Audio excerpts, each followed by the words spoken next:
All rise.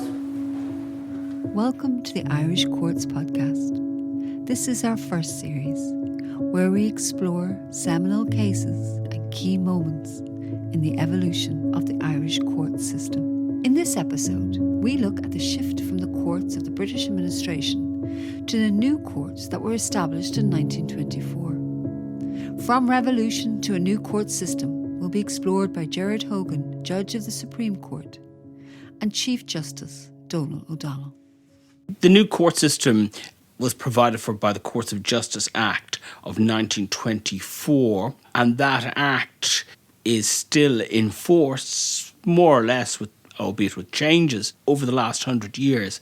That act provided for the creation of a new district court, circuit court, high court and Supreme Court. The Court of Appeal came later, much later, after a referendum in 2013. It's inherent, I suppose, in the creation of any new state that you will have your own system of government and also that you'll have your own court system. And it was in the same way as there was sort of a new coinage, a new postal service, a new defence forces. Any independent state worthy of the name has to have its own judicial system. It was a very visible sign that this was a new state. Chief Justice Dónal O'Donnell. And they were keen to show that it was different from what had gone before and to show that it was an Irish system.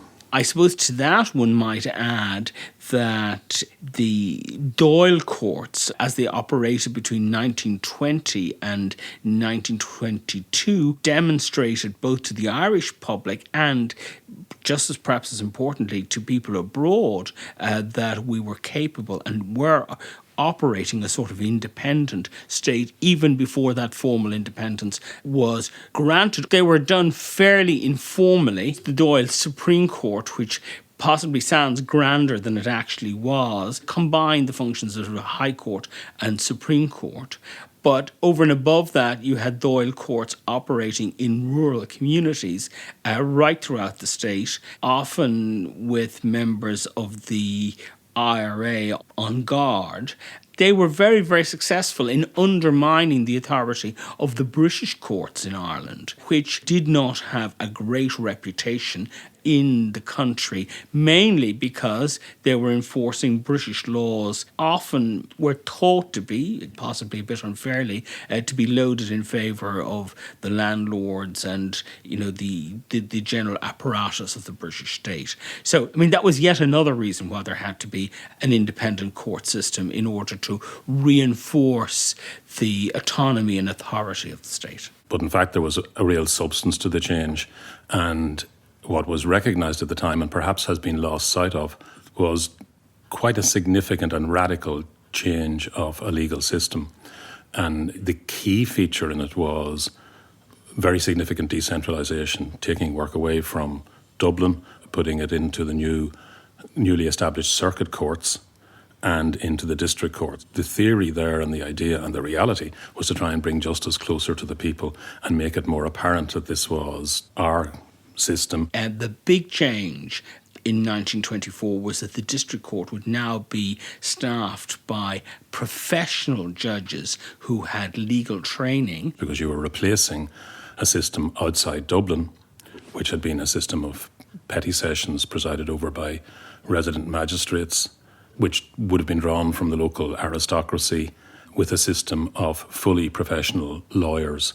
Young, quite idealistic lawyers went out and became district justices because that was seen as really the manifestation of change and also a sense of professionalisation and modernisation. Other people would have said that the big change was in the circuit court because in comparison to what was like the county courts, the circuit court was established, 8 circuits were established with populations of between 350,000 and 450,000 and given a very extensive jurisdiction in both civil cases and criminal cases. And again, that was decentralisation because previously serious crime was tried either in Dublin or by the High Court on assize, as it was called. And the idea was that you would have professional judges who could sit and hear disputes involving, significant enough sums of money. And also then the circuit court would sit with a jury to hear non-minor offences but short of those that were so serious that they would go to the Central Criminal Court, which is the criminal, essentially, division of the High Court. Broadly speaking, with some exceptions, rape and murder are reserved to the Central Criminal Court, and other offences short of that can be dealt with by the Circuit Court with a jury. So that was, at local level, those were the most important changes. That even in this book, which is about the Courts of Justice Act 1924, written by Gerald Hogan, a King's Counsel who became Master of the High Court, and this is published in 1924, it says, with the passing of the former judicature system, the Act of 1924 has made a clean sweep of the old tribunals and set up an entirely new judiciary system. And the vital principle of the scheme is decentralisation, the devolution of a considerable amount of jurisdiction from the Supreme to the local courts.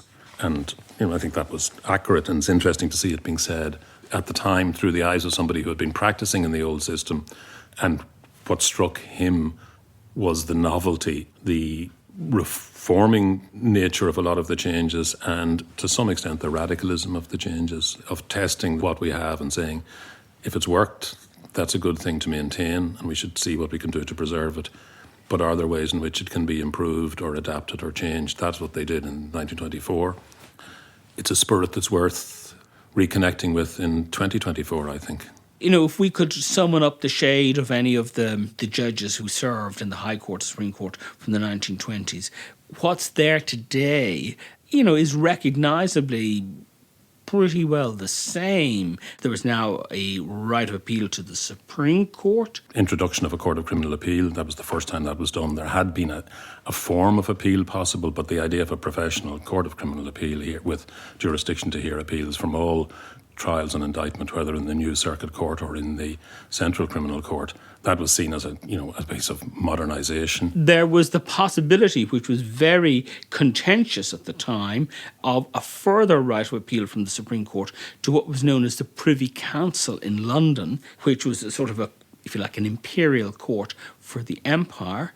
That's a long story in itself, but in a sentence, there was only about 6 or 7 cases heard by the Privy Council, none of them of really profound significance, because the Oireachtas discovered what it could do was that if a case was going to the Privy Council, it could pass legislation, and often did pass legislation, saying the judgment or the law stated by the Supreme Court in the case of X and Y is the law, no matter what the Privy Council says. Anyway, the Privy Council was part of the treaty, but it was ultimately abolished in June 1935. It was a symbolic restriction on Irish juridical sovereignty, and it was highly contentious. If there's one thing on which people on both sides of the treaty debate were united on, which was opposition to the Privy Council, and it was only a question of how it was going to be got rid of. But in terms of practical significance on Irish law,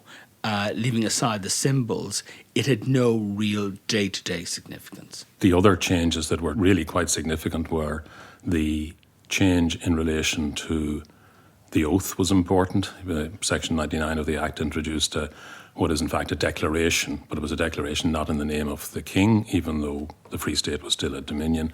It was a declaration to do justice without fear or favour, affection or ill will. One of the other significant changes looked at in retrospect was the introduction of a mandatory retirement age. Prior to that, judges held office for life until they could be persuaded to resign or perhaps died.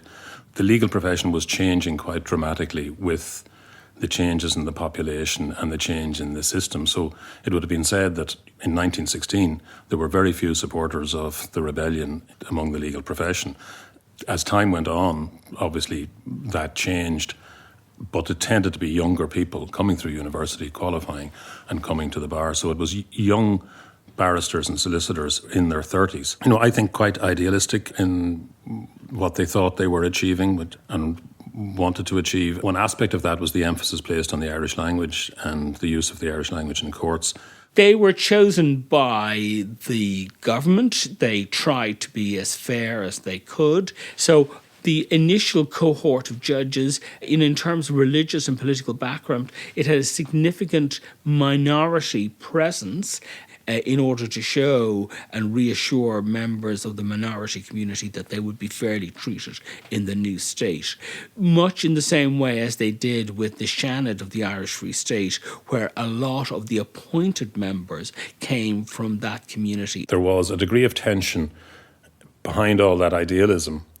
There was also the fact that we were coming off a war of independence and a civil war, but the war of independence in particular, there was enormous bitterness on the part of the lawyers who had supported the Republican movement and the War of Independence. Some of them thought, I think, that they were going to take over and establish their new system, and the system would be very, there's almost coded language used, Gaelic, Catholic, and to some extent exclusive. Although the Free State made a much better effort at accommodating its minority than Northern Ireland did, there was this obvious tension because the legal profession would have been, I suppose, disproportionately unionist, reflective in a sense of property, business, and the leader of that, the person who personified that, was Lord Glenavy.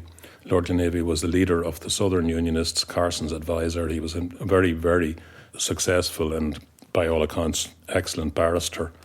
And Lord Glenavy, you might have thought that he would have gone to London when in 1922, as a lot of people did. He, for reasons I think were probably admirable, he decided he would stay, and he became the first chairman of the Irish Free State Senate. He was appointed to the Senate as part of, there was a deliberate attempt to appoint people who would be seen as representative of the Anglo-Irish tradition and the Unionist tradition and Protestantism.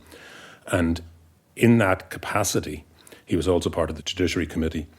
And there was a significant clash between him and Hugh Kennedy, who was the first Attorney General and then the first Chief Justice, and who was a significant contributor to the structure of the courts and the Free State Constitution. An avid nationalist reformer, he wanted to get rid of all the trappings of Anglicisation, tried to be as different in terms of creating an Irish nationalist system of law and not just simply aping or slavishly following the common law position. And Hugh Kennedy wanted really to expel people like Lord Glenavy from the system, I think. Similarly, Lord Glenavy I don't think he was an enthusiast for Hugh Kennedy. And what they particularly clashed over were the robes. Lord Glenavy reported that the profession did not want to change the robes because they would have seen that as a jettisoning of traditions that they thought were valuable. Hugh Kennedy, on the other hand, really wanted to get rid of those robes. And that became then seen as this was a sign of the failure of the changes in 1924 to somehow change the legal system. And in fact, it was symbolism rather than reality, although it was a significant piece of symbolism. And W.B. Yeats was involved in securing proposals for different robes, because two different designs were produced, one by an English artist, Charles Shannon, who had been recommended by Yeats, and another by the Dónal Guild. They're significantly different because the Dónal Guild looked to Brehon law, and the Judiciary Committee, by a majority with only one dissenter, who was Kennedy, rejected the idea of changing the robes. And that was then transmuted into a suggestion that somehow the Act had not changed the legal system either, when in fact there were very substantial changes. And I think it's also slightly an over-romanticised account, because whatever you might have said about the benefits of changing from the traditional wig and gown, and whatever symbolic benefit could have been obtained from that, the robes that were being proposed were so elaborate and so exotic that it's very hard to believe that they would have commanded any greater degree of respect. I don't believe we missed a great opportunity in adopting them, and to some extent I think the subsequent focus on the clash between Hugh Kennedy and Lord Glenavy, which was meant to epitomise a clash between radical reform and conservatism within the legal profession, and conservatism winning. It's probably, again, it was a little bit more nuanced. There are some things that really deserve to be celebrated, and you're required to be radical to make changes.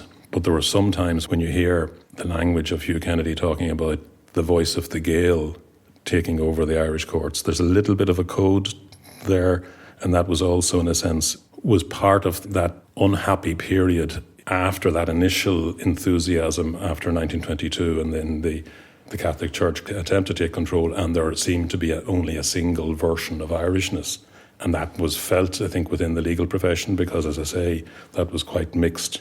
So I don't see that story as a simple one of radical reform against conservatism. There were many more currents at work there. There are so many sub-stories, ranging from, the legal experience to the Civil War to the great early constitutional cases and, some of the great judges which we have had during this period, which I think they're sort of prophets in their own lifetime. They didn't really get the recognition that they deserve. So those were all, I think, seen as, and were described at the time as a sweeping away of the old system and the creation of a new system. To some extent, because it then established the structure that we became familiar with. And also because it was the common law system, and still the common law system. People, I think, lost sight of how radical that change was, and in a sense also how effective it was, because it is still, with one exception, the introduction of the Court of Appeal in 2014, the system established of District Court, Circuit Court, High Court and Supreme Court still exists, and the 1924 Act still governs a significant part of the practice and procedure in those courts. When we were establishing this new system of courts in 1924, did we keep the existing laws or introduce new ones? Well, we did both. In fact, we adapted the existing laws to the new system and we introduced our own laws. Article 73 of the Constitution of the Free State provided that all law which existed as of the date of the Irish Free State being created, which was namely the 6th of December 1922, was carried over into the new state unless it was found to be unconstitutional. Right? And you have a similar clause in Article 50 of the Constitution of 1937, which carries over both the pre-22 law and the law between 1922 and 1937, save to the extent that law was found to be unconstitutional. The 1922 Constitution was probably not surprised to hear a lawyer say it, but it really was a fundamental thing and perhaps an underappreciated event. I sometimes think that Irish history is full of unhappy events, missed opportunities, tragedies and what-ifs. The 1922 Constitution was actually one of those very unusual happy events where interests coincided and produced something useful, that actually both the British side and the Irish side were agreed that a constitution was important for different reasons. The Irish side obviously wanted to emphasise the fact that this was a new state, to establish the principle that this was a democratic state and that power came from the people, and that was the justification for legislation and for the exercise of power within the state, and to say this was not something being granted by the king or permitted by the king, that we were not subjects, we were citizens who had rights. And on the other side, the British were happy that there would be a constitution because I think they saw it as a form of protection for the unionist minority or the former unionist minority within Ireland. So it would protect property rights, it would protect rights of religion and religious belief, and it would be a bulwark against the possibility of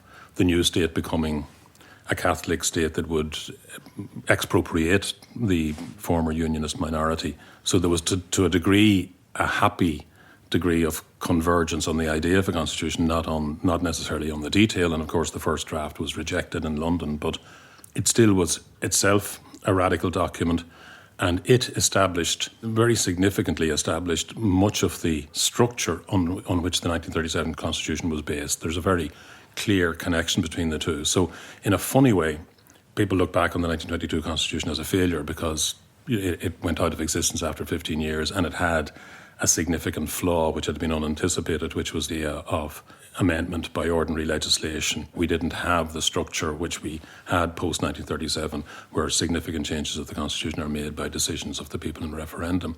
But in my view, it wasn't a failed Constitution. It was really a hugely significant step towards the constitutional development, and it was the point which defined Ireland as a constitutional democracy, which is the model that largely developed in the Western world over the 20th century and came to be accepted of government limited by a constitution. That was very significant, and both constitutions carried over the law in force.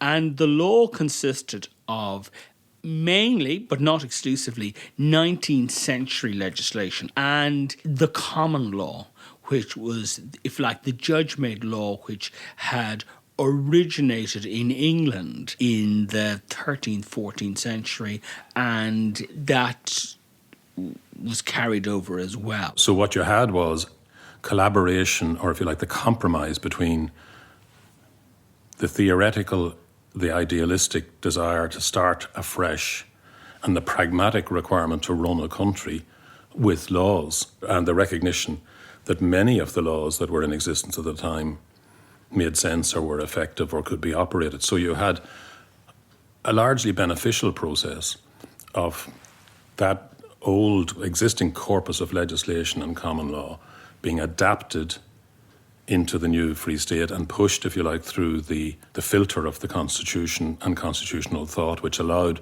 some bits to be jettisoned or said to be inconsistent with our new state and our new approach, and at the same time meant that we had a body of law that was functioning, effective and useful, because a large part of contract law is not controversial and it doesn't differ whether you're Irish or English or from New Zealand. It's there to provide a basis on which people can enter transactions. We didn't need to remake that from the start, but it was useful to be able to take that body of law, keep that in place, because that was a very pragmatic thing, but still have the fact that it had to now be read in the light of the Constitution meant that it was capable of being revisited in the courts and in judicial decisions.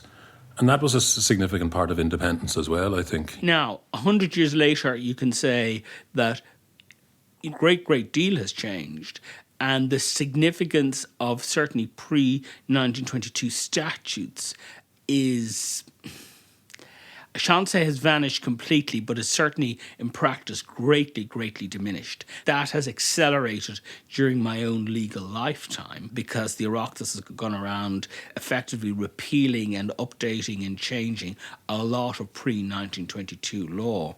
But the common law, which is, if you like, part of our English legal inheritance, still has a great deal of practical significance and is applied every day. So, for instance, it might come as a surprise to your listeners to say that most of the law of torts, that is to say, actions dealing with personal injuries or defamation or what's called occupier's liability, in other words, where you're injured on somebody else's land, a great deal of that today is still governed by the common law. You might find that surprising. But one would also have to notice that in the last 30 to 40 years, the Oireachtas has passed laws which have gradually replaced key parts of the common law. There's about over 100 laws that have been found unconstitutional in the 85 plus years that the Constitution has been in force. So the Constitution is, it's been hugely influential. It has had a very significant impact. That we take a little bit for granted because it's been there for now, close on 90 years. But the idea that the Constitution in 1937, adopting what had been said in 1922, said there are certain fundamental rights which are guaranteed to the citizens. And furthermore, people can look to the courts to say that those promises as to how the state will be established and run will be maintained. That was quite an innovation in 1937, and it has proved, I think, to be one of the significant features in the development of Irish society and the state. That's not to say there weren't mistakes or decisions you would disagree with or things that didn't go far enough or went too far. But the process, I think, of saying that we gradually developed and appreciated that you could test what was proposed in legislation or contained in legislation by reference to principles and insist at one level that they be consistent with that we hold ourselves to those standards. That is, I think, a very important thing, and it continues to be that because you're constantly facing new and different circumstances and saying, well, now, how do we now understand things like equality and freedom of speech? Those are issues that are coming to the fore again and again, and it is, to me, I've spent my life in that world, so maybe I think it's more important than it is. But I think it is a really valuable part of a democracy that you have that process. It is a check and balance, and that check and balance is, as we can look around the world, you realise that it really is important to have a brake and accelerator, to have a check and a balance, to have a capacity to say, that looked like it was sensible at the time, but does it really fit with the principles that we held ourselves to and hold ourselves to? And sometimes, again, we have to look at what those principles mean and debate those. Happily, I find it interesting because it's a large part of my job, but I do really believe that it's an extremely valuable part of what has made Irish society function as well as it has. Query whether it could have functioned better. I think it has proved to play a really important role, even if not always visible, in the development of Irish society and the avoiding, I suppose, of sometimes lurches to one dramatic extreme to another sometimes, and sometimes in the encouraging or stimulating change or reconsideration. I think that has been valuable, and we can trace all that back to that spirit of 1922 and 1924 of saying we want to make this our own country and our own system, and we want to make it fair. One of the nice things to try and recapture, because to some extent it gets lost in its own success, because the structure established then is now the structure we have effectively, with some changes 100 years later, so therefore we don't see it as new and fresh. One interesting thing for me was that the advantage of 100 years and the focus on what was being done allows you to see again that degree of radicalism, enthusiasm, reforming instinct that was present in 1924, and that was, whatever views you had about what happened in Ireland at the time and the treaty, that's something that everybody can in fact celebrate and appreciate. You have been listening to From Revolution to a New Court System, an Irish Courts podcast, a curious broadcast production with the Court Service and the Judiciary. Thank you to our contributors, Judge Gerard Hogan and Chief Justice Dónal.